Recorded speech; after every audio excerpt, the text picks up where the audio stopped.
கோடை காலத்தில் ஒரு நாள் ஒரு மனிதன் பாலைவனத்தில் நடக்க வேண்டிய சூழ்நிலை வந்தது. அவன் வேலை நிமித்தமாக பயணம் செய்து கொண்டிருந்தான்.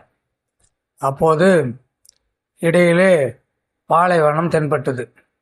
அந்த பாலைவனத்தை தாண்டி சென்றால் அவன் சேர வேண்டிய இலக்கை அடைந்து விடுவான். நல்ல மதிய நேரம். அந்த பாலைவனம் தக தக தக தகவென தகித்து கொண்டிருந்தது. வெயில்னா வெயில், அவ்வளோ வெயில். அந்த மனிதனும் தாகத்தால் மிகவும் துன்பப்பட்டான். மயங்கி விழுற நிலைக்கு வந்துட்டான். உயிரே போய்விடும் போல் இருந்தது அவனுக்கு. அந்த நிலையிலே கண்கள் மங்கின. வெளிச்சமே தெரியவில்லை.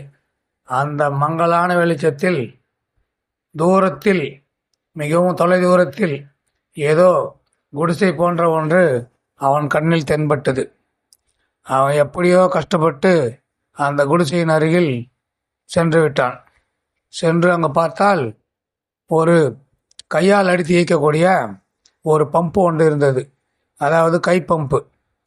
கையில் அடித்து இயக்கினால் நீர் வெளியே வரும். அது போன்ற ஒரு பம்பு அங்கே இருந்தது. அந்த பம்புக்கு பக்கத்தில் ஒரு கலயத்தில் நீர் நிரப்பப்பட்டு இருந்தது. இதை பார்த்ததும் அவனுக்கு உயிர் வந்துவிட்டது போல் இருந்தது. சரி, இந்த தண்ணீரை பருகினால் நம் உயிர் பிழைப்பதற்கு உத்தரவாதம் இருக்கிறது என்று நினைத்து குடிக்க அருகிலே சென்றான். அந்த பம்பிலேயே ஒரு அட்டையில் யாரோ எழுதப்பட்டு தொங்கவிடப்பட்டிருந்தது ஒரு வாசகம். அந்த வாசகம் என்னவென்றால், இந்த கலயத்தில் உள்ள நீரை இந்த பம்பினுள் ஊற்றி அடித்து கையால் இயக்கினால் தண்ணீர் வரும் மீண்டும். பிறகு நீங்கள் உங்கள் தேவையை பூர்த்தி செய்துவிட்டு மீண்டும் அந்த கலயத்தை நீரால் நிரப்பி வைக்கவும் என்று எழுதப்பட்டிருந்தது. இவன் யோசித்தான். அந்த பம்பு மிகவும் பழமையான பம்பு. அது இயங்குகிறதா இயங்காதா என்று யாருக்கும் தெரியாது. ஒருவேளை இந்த பம்பு இயங்காமல் போனால், இந்த தண்ணீரை ஊற்றியதால் அது வீணாகத்தான் போய்விடும்.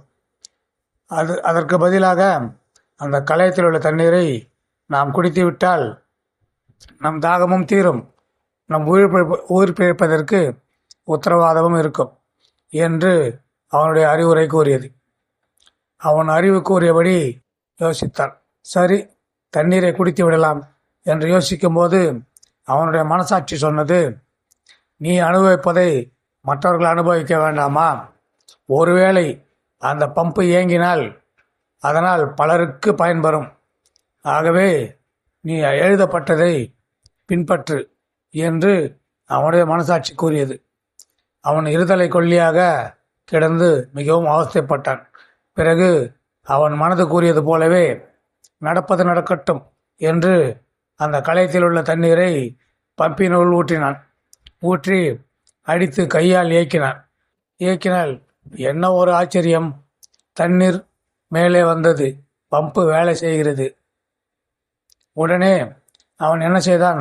தனக்கு தேவையான தண்ணீரை வயிறு முட்ட குடித்துவிட்டு அந்த கலயத்தில் நீரை நிரப்பி அங்கேயே வைத்துவிட்டு அவன் பயணத்தை தொடர்ந்தான். அவன் பயணம் தொடரும்போது அவனுடைய வயிறும் நிரம்பியிருந்தது, அவன் மனதும் குளிர்ந்திருந்தது. அவசியமான நேரத்தில் நாம் அனுபவிப்பதை மற்றவருக்கும் பயன்படும்படி அதே போல விட்டு போக வேண்டும். எந்த நன்மையும் நம்மோடு நின்றுவிடலாகாது, அடுத்தவருக்கும் பயன்பட வேண்டும். யான் பெற்ற இன்பம் பெருகை வையகம் என்றது எல்லாருக்கும் மனதில் இருந்தால் ஒவ்வொருவருக்கும் வாழ்க்கை இன்பமயம்தான்.